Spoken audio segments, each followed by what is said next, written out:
রাসূলকে আল্লাহ রাব্বুল আলামিন এমন সৌন্দর্য দিয়েছিলেন, পৃথিবীতে এত সুন্দর সুপুরুষ পৃথিবীতে আর আছে নাই।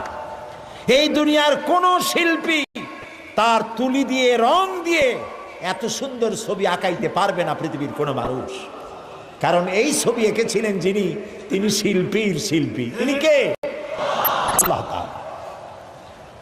হযরত আয়েশা রাদিয়াল্লাহু তাআলা আনহা বলেছেন, হযরত ইউসুফকে দেখে, আছে না কোরআন শরীফে, হযরত ইউসুফ আলাইহিস সালামকে দেখে যেসব নারীরা তার রূপের মোহে অবশ হয়ে গিয়েছিল, ফল কাটতে গিয়ে কখন হাত কাটছিল টের পায় নাই। হযরত আয়েশা বলেন, ওইসব মেয়ে লোকগুলি যদি আল্লাহর নবী মুহাম্মদ রাসূলুল্লাহ সাল্লাল্লাহু আলাইহি ওয়াসাল্লামকে দেখতে পেত, তাহলে আঙ্গুল কাটতে কাটতে কোন ফাঁকি তারা তাদের কলিজাকে কেটে ফেলে দিত, টের পেত না। কবি বলেছেন, হযরত ইউসুফ আলাইহিস সালামের রূপ সৌন্দর্য দেখে কিছু সংখ্যক মেয়ে লোক হাতের আঙ্গুল কেটেছিল, আর নবীজিকে দেখে তার হুকুমে সাহাবায়ে কেরাম নিজেদের কল্লা কাটায় দিয়েছিলেন। হযরত আনাস রাদিয়াল্লাহু তাআলা আনহু তিনি বলছেন, আমি রাসূলকে আমার বাড়িতে দাওয়াত দিয়েছিলাম, ওটি পূর্ণিমার রাত ছিল। খাওয়া দাওয়া শেষ করে রাসূলুল্লাহ বাইরে বেরিয়ে এসেছেন। হাদিস শরীফে পরিষ্কার বর্ণনা এসেছে, রাসূলের গায়ে একটি লাল চাদর বা একটি লাল জামা গায়ে দেওয়া ছিল। এমনি এত সুন্দর যে সৌন্দর্যের বর্ণনা দেওয়া কোনো মানুষের জন্য সম্ভব নয়। ভুরু ছিল কালো, দাড়ি মোবারক কালো, মোষ মোবারক কালো, ঠোঁট মোবারক হচ্ছে গোলাপের মতো লাল, দাঁতগুলি ছিল মুক্তার মতো। যখন তিনি হাসি দিতেন, নিচের কালো দাড়ি, উপরে কালো মোচ, গোলাপের পাপড়ির মতো ঠোঁটের মধ্য দিয়ে মুক্তোর মতো দাঁতের যখন হাসি বেরোতো, মনে হতো যেন কালো মেঘের মধ্য থেকে বিদ্যুৎ চমকে গেল।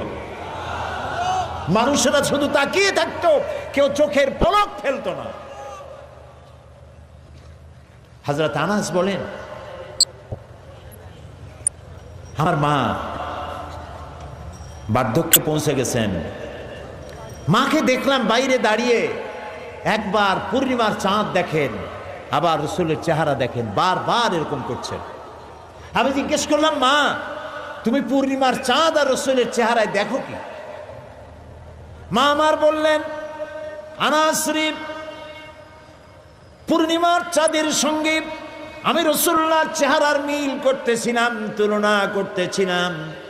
আমার কাছে মনে হলো পূর্ণিমার চাঁদটা রাসূলুল্লাহর চেহারা দেখে যেন শরম পেয়ে গেছে।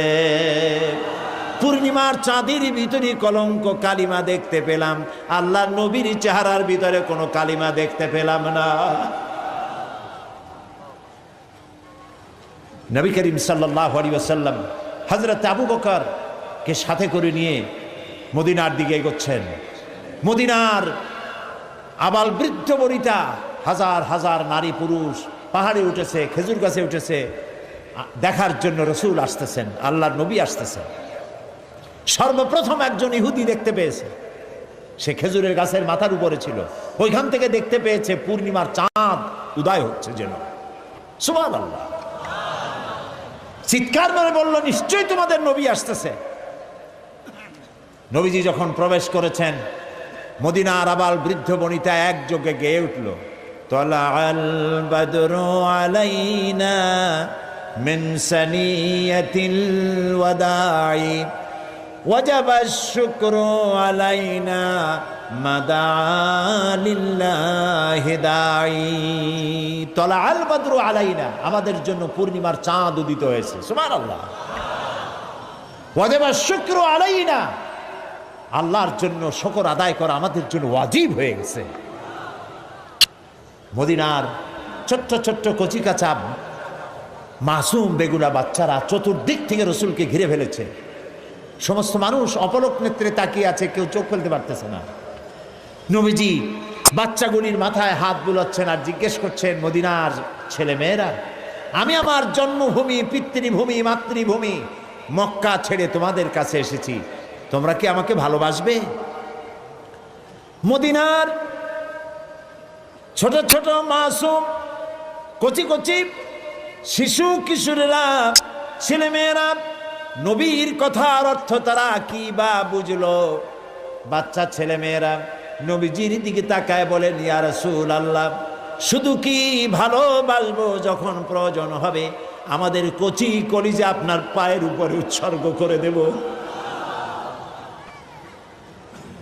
নবীজি মক্কায় মদিনায় প্রবেশ করলেন, আল্লাহ শিখায় দিলেন, নবীজি আপনি পড়ুন, রব্বি আদখিলনি মুদখালা সিদকিন ওয়া আখরিজনি মুখরাজা সিদকিন ওয়াজআলনি মিন লাদুকা সুলতানান নাসীরা।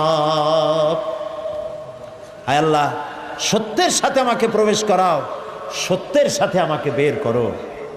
ওয়াজআলনি মিন লাদুকা সুলতানান নাসীরা, আর তোমার পক্ষ থেকে আমাকে সুলতান নাসির দান করো। দোয়াটা কে শিখালেন? বুঝতে পারতেছেন কথা? কে শিখালেন দোয়া? দুনিয়ার সব মুফাসসিরিনে কেরাম একই অর্থ করেছেন এই সুলতানে নাসিরের। সুলতানে নাসির শব্দের অর্থ হলো, আয় আল্লাহ, তুমি আমাকে রাষ্ট্রীয় ক্ষমতা দাও। সুবহানাল্লাহ বলেন। দোয়াটা কে শিখালেন? আল্লাহ, আমাকে কি দাও? রাষ্ট্রীয় ক্ষমতা দাও। কারণ এই কোরআন তো তার রং দেখাতে পারে না, এ কোরআন তো হাঁটতে পারে না, এ কোরআন তো চলতে পারে না, এ কোরআন তো বলতে পারে না। এই জন্য এ কোরআনের একটা রং আছে। এই কোরআনকে যদি চালাতে চাই, বলাতে চাই, রং দেখতে চাই, তাহলে রাষ্ট্রের প্রয়োজন। হযরত ওসমান রাদিয়াল্লাহু তাআলা আনহু বলেছেন, কোরআন যা পারে না নিজে করতে, তা রাষ্ট্র দিয়া করায়। সুবহানাল্লাহ বলবেন কেমনি? না বুঝতে তো বলা যাবে না, বোঝা লাগবে তো। আসলে আপনারা বুঝেন, কিন্তু ঠান্ডা লাগতেছে বোধহয়, নাকি? কোরআন নাজিল হয়েছে আইনের গ্রন্থ হিসাবে, এটি সংবিধান, এটি কনস্টিটিউশন, এটি কিয়ামত পর্যন্ত পৃথিবীর মানুষের জন্য কনস্টিটিউশন। এই আইন আল্লাহ তাআলা দিলেন। আপনারা লক্ষ্য করুন, যেই কাবা ঘরের মধ্যে 360টা মূর্তি ছিল, কয়টা ছিল মূর্তি?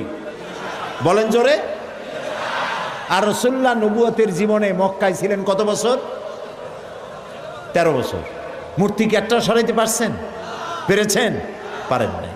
এবার দেখেন ক্ষমতা কারে বলে, রাষ্ট্রীয় ক্ষমতা কারে বলে। নবীজি মদিনায় আসলেন, রাষ্ট্রীয় ক্ষমতা চাইলেন আল্লাহর কাছে।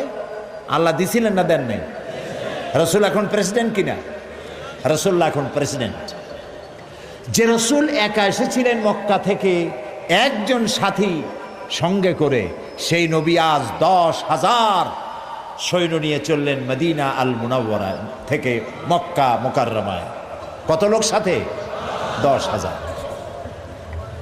মক্কা শরীফে পৌঁছে গিয়ে সাহাবায়ে কেরামদেরকে বললেন, পায়খানা বানাও কম, চুলা বানাও বেশি। যুদ্ধ একটা কৌশল, এবং বৃদ্ধ পক্ষকে ঘাবড়ে দেওয়া, এটি হলো যুদ্ধের কৌশল। বললেন চুলা বানাও বেশি, পায়খানা বানাও কম। আবু সুফিয়ান গোয়েন্দা বিভাগের লোক পাঠাইলো, শুনলাম মোহাম্মদ আসছে সাল্লাল্লাহু আলাইহি ওয়াসাল্লাম, দেখো তো কত লোক নিয়ে আসছে। গেছে দেখতে, সকালের আগে তারা ফিরে আসছে।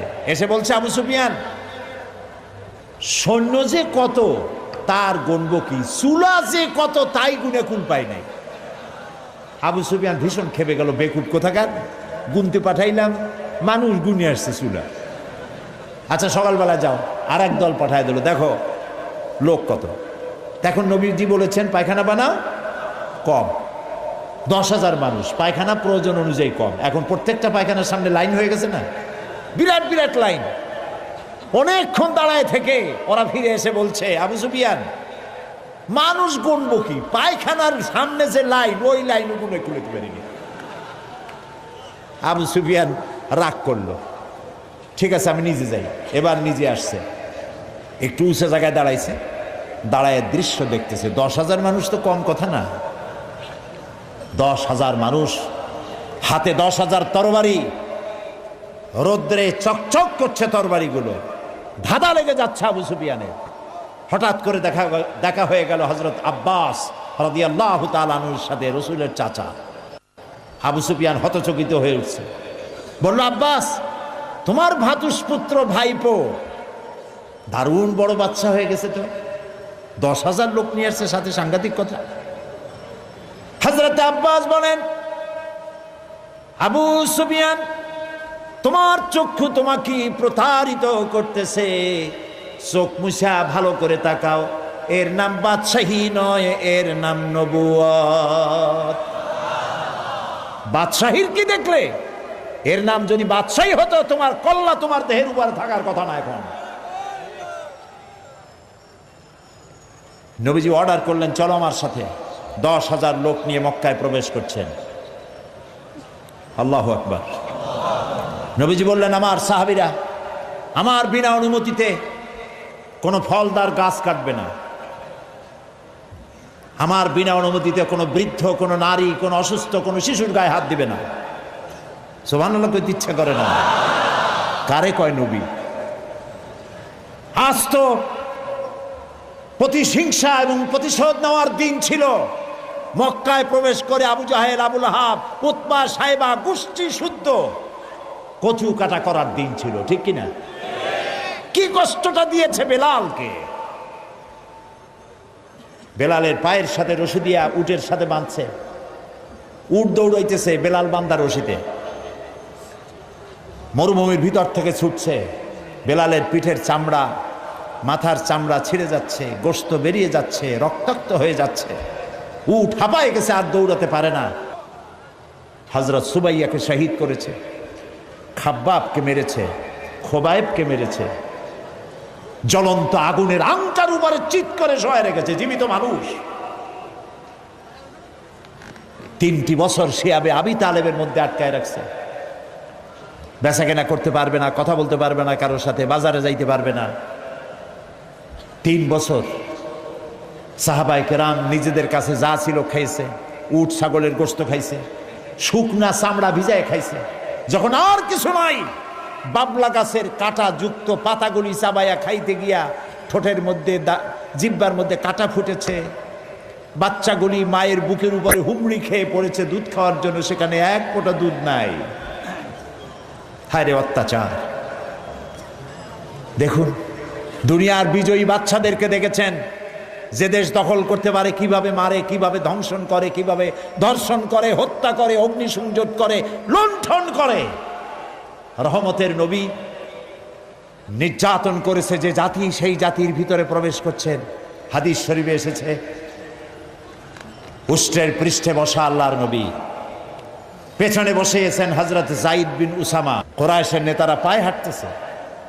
রাসূলুল্লাহ, হাদিস শরীফে এসেছে, উট যখন মক্কায় প্রবেশ করতেছিল, রাসূলুল্লাহ বিনয়ে এত আল্লাহর দরবারে বিনীত হয়ে যাচ্ছিলেন, মাথা নিচু করে, মাথা কোন সময় উটের পিঠের উপরে বাড়ি খাচ্ছিল রাসূলের কপালের সাথে। মক্কার লোকগুলি, কাফেরেরা সব দৌড়াচ্ছে, দিক বিদিক দৌড়াচ্ছে। রাসূলুল্লাহ উষ্ট্র পৃষ্ঠে থেকে নামলেন, নজর পড়ল এক বৃদ্ধার দিকে। কতগুলি বোঝা মাথায় উঠায়, ঘাড়ে নেয়, পড়ে যায়। ছুটে গেলেন বুড়ির কাছে, মা তুমি দৌড়াও কেন? বুড়ো বলছে, তুমি জানো না আব্দুল্লাহর পুত্র মুহাম্মদ সাল্লাল্লাহু আলাইহি সাল্লাম এসেছে, আজ তো উপায় নাই, কাফের সব শেষ করে ফেলাবে। রসুল বলছে, তোমার এই বোঝাগুলি আমারে দাও। কোথায় যাবা? অমুক এলাকায়। চললেন বুড়ির সাথে, সেই জায়গা পর্যন্ত পৌঁছে তারপরে নামিয়ে দিলেন। বুড়ি বলল, কিছু পয়সা নাও। তিনি বললেন, না, পয়সা নেব না। বুড়ি বলল, পয়সা নিবা না? তুমি কে? তুমি যে আমার মাল নিয়ে কেটে পড়ো না, এই তো আমার কপাল। এই দেশে মানুষ মানুষের উপকার করে বিনা পয়সায়, তুমি কে? নবীজি বললেন, বুড়িমা, যার ভয়তে হারাম শরীফ থেকে এত দূরে তুমি এসেছো, আমি সেই মক্কার আব্দুল্লাহর পুত্র মুহাম্মাদুর রাসূলুল্লাহ সাল্লাল্লাহু আলাইহি ওয়াসাল্লাম। বুড়ি বলে, আরে তোমার বিরুদ্ধে কাফের বেঈমানেরা নেতারা এমন বাজে কথা বলেছে, কত বাজে কথা তোমার সম্পর্কে বলেছে। তুমি যে এত মহান, এত মহৎ, এত উদার তা তো বুঝতে পারি নাই। আমি আর কাফেরে থাকতে চাই না, আমারে মুসলমান বানাও। নবীজি বললেন, বুড়ি পড়ো লা ইলাহা ইল্লাল্লাহু মুহাম্মাদুর রাসূলুল্লাহ। আল্লাহর নবী মসজিদে হারামে প্রবেশ করেছেন, সব কাফেরেরা এখন ঘেরাও হয়ে গেছে, কচু পাতার মতো ভয়তে কাঁপতেছে। রাসূলুল্লাহ জিজ্ঞেস করলেন, কুরাইশের নেতারা আমার কাছে আজকে কি ধরনের ব্যবহার আশা করো?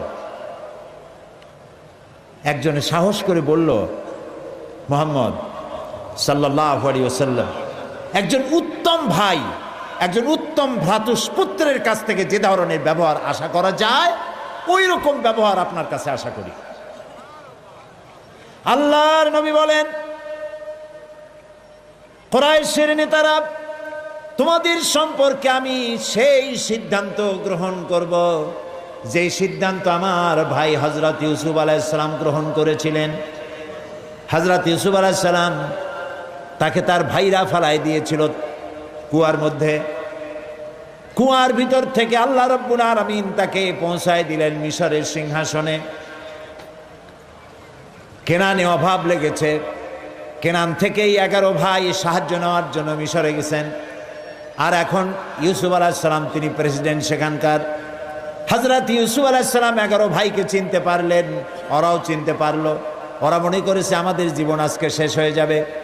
হযরত ইউসুফ আলাইহিস সালাম তাদেরকে যে কথা বলেছিলেন, আল্লাহ নবী বলেন সেই কথাই তোমাদের বলবো, যেটা কোরআন শরীফে আল্লাহ রাব্বুল আলামিন কোট করেছেন, লা তাসরিবা আলাইকুমুল ইয়াউম। তোমাদের বিরুদ্ধে আজকে আমার কোনো ক্ষোভ নাই, বিদ্বেষ নাই, শত্রুতা নাই। তোমাদেরকে আল্লাহর হস্তে মাফ করে দিলাম। আবু সুফিয়ান, তাকে ক্ষমা করলাম। আবু সুফিয়ানের ঘরে যারা আশ্রয় নেবে তাদেরকেও ক্ষমা করলাম। কারে বলে নবী? সুবহানাল্লাহি ওয়া বিহামদিহি। প্রিয় ভাই সব, এই পৃথিবীর বুকে আদর্শ শিখতে হলে নবী ছাড়া আদর্শ নাই। কোরআন শরীফে আল্লাহ তাআলা পরিষ্কার বলেছেন, লাকাদ কানা লাকুম ফি রাসূলিল্লাহি উসওয়াতুন হাসানা। গ্রহণযোগ্য মহত্তম আদর্শ রাসূলের ভিতরে আমি রেখে দিয়েছি। তোমাদের আদর্শ রাসূলের ভিতরে, তার থেকে চরিত্রবান, তার থেকে ভালো মানুষ পৃথিবীতে আর নাই। প্রিয় ভাই সব, নবী করিম সাল্লাল্লাহু আলাইহি ওয়াসাল্লাম মদিনায় ফিরে গেলেন। আর এই মদিনায় কি ইসলামী রাষ্ট্রের আইন কানুন চালু করে দিলেন। চুরি বন্ধ হলো, ডাকাতি বন্ধ হলো, জেনা বন্ধ হলো, হত্যা বন্ধ হলো, ধর্ষণ বন্ধ হলো। জীবনের এমন কোন দিক এবং বিভাগ নাই যেখানে রাসূলুল্লাহ আদর্শ নাই। সুবহানাল্লাহ বলেন। নবী করিম সাল্লাল্লাহু আলাইহি ওয়াসাল্লাম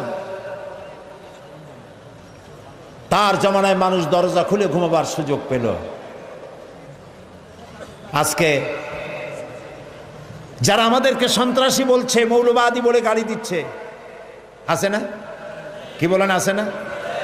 যত দোষ নন্দ ঘোষ, দাড়িওয়ালা টুপিওয়ালা মানুষগুলি খারাপ তাদের দৃষ্টিতে, মৌলবাদ বলে গালি দিচ্ছে। যারা আজকে সভ্যতার দাবিদার, ইউরোপ আমেরিকা, তোমাদের আচরণটা কি? রাসূলের কাছ থেকে শেখো। আমাদের কোন জিনিস পৃথিবীর কারো কাছে শিক্ষার প্রয়োজন নাই। চরিত্র আদর্শ শিক্ষার লালনাগার মদিনা আল মুনাওয়ারা, মুহাম্মদুর রাসূলুল্লাহ বলেন সাল্লাল্লাহু আলাইহি ওয়াসাল্লাম, সেখান থেকে শিখতে হবে। আমেরিকা ইরাকের উপর হামলা করলো, আল গরিব কয়েদখানায় কয়েদিদের সাথে কি আচরণ তারা করেছে মনে আছে না আপনাদের? মনে আছে?